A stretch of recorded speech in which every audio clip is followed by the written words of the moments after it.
Hello, ladies and gentlemen. Sorry for that. My microphone was muted. Let's go back.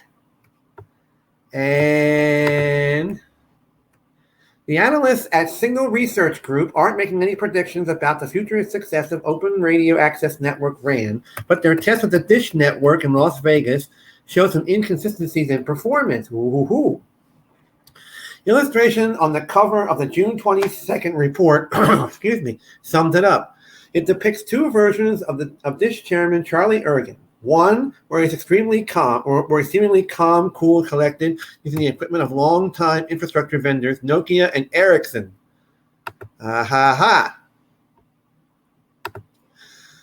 another who looks nervous using unproven equipment from Open RAN vendors. The title of the study: Hold 'em or Fold 'em. Ooh, there we go, ladies and gentlemen. Okay. In what may be Dish's biggest gamble yet, the company is building what it described as the world's most advanced cloud-native 5G Open RAN network, which means it's using Open RAN gear from a lot of vendors as opposed to handing over its network build to infrastructure veterans like Ericsson and Nokia. Incumbent U.S. wireless operators use equipment from Ericsson, Nokia, and Samsung, and they're dabbing in Open RAN, but none of them are committed to Open RAN like Dish.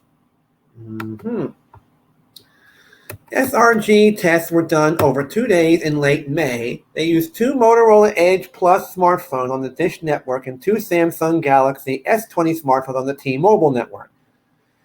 Tests were conducted in 5G standalone mode to make it easy to compare results between the two networks, as well as non-standalone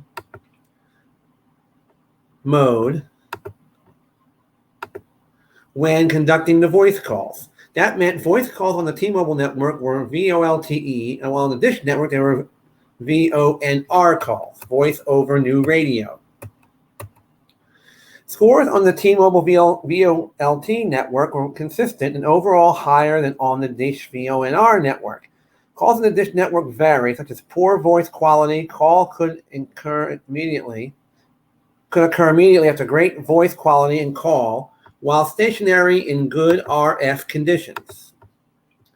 Given what we know and what we suspect, we believe there are equal opportunities for all parties to improve their network performance, wrote SRG in its report summary. The overall network performance wasn't terrible, and there were some indications of quite good performance, but there was no consistency in the performance, and consistency in something that consumers expect. SRG said the biggest concern with the downlink performance was the on-again, off-again use of carrier aggregation, CA. Since we weren't able to log chipset data on the Motorola Edge Plus smartphone, we don't have great visibility into what was happening, SRG says. We believe part of the problem was poor RF conditions, but it wasn't the only explanation, since carrier aggregation, CA, functionality got triggered disabled even with good RF conditions while stationary, the study said. Okay.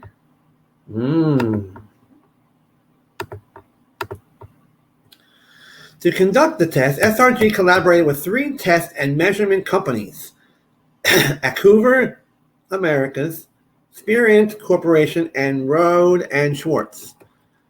SRG CEO and founder Mike Zeelander said they tested both voice and data in the Las Vegas market, which was Dish's first to launch, and where it uses 600 megahertz as a primary channel. Ooh, let's see about this.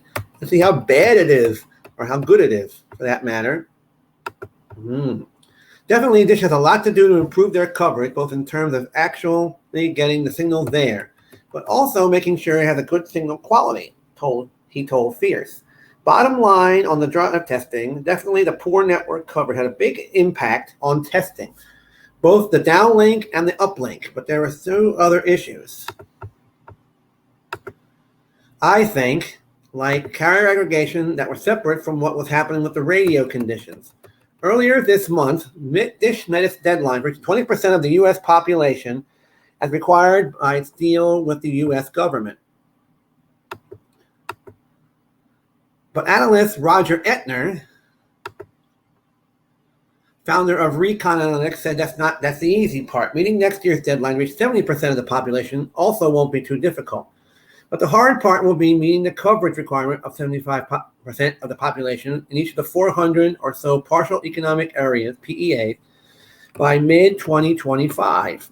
Even though Dish Network has network service agreements with AT&T and T-Mobile, the latter of which was the subject of headlines this past week, excuse me, Zieglander said it was fairly common for the call SRG was making in Las Vegas to roam onto the AT&T network.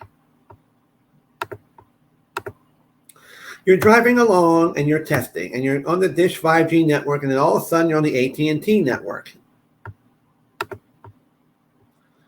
He said, certainly there are places both inside buildings and outside where calls will connect, but their coverage, quite frankly, isn't that good. He said, New Street Research has estimated that Dish's new wireless network covers just 125,000 square miles, less than 4,000 cell sites to meet the 20% nationwide build-out.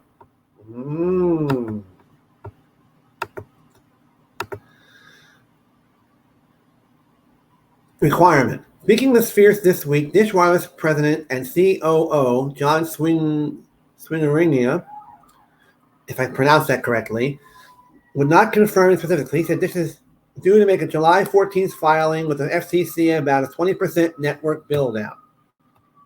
Of course, deploying a 5G network is not what Dish is doing.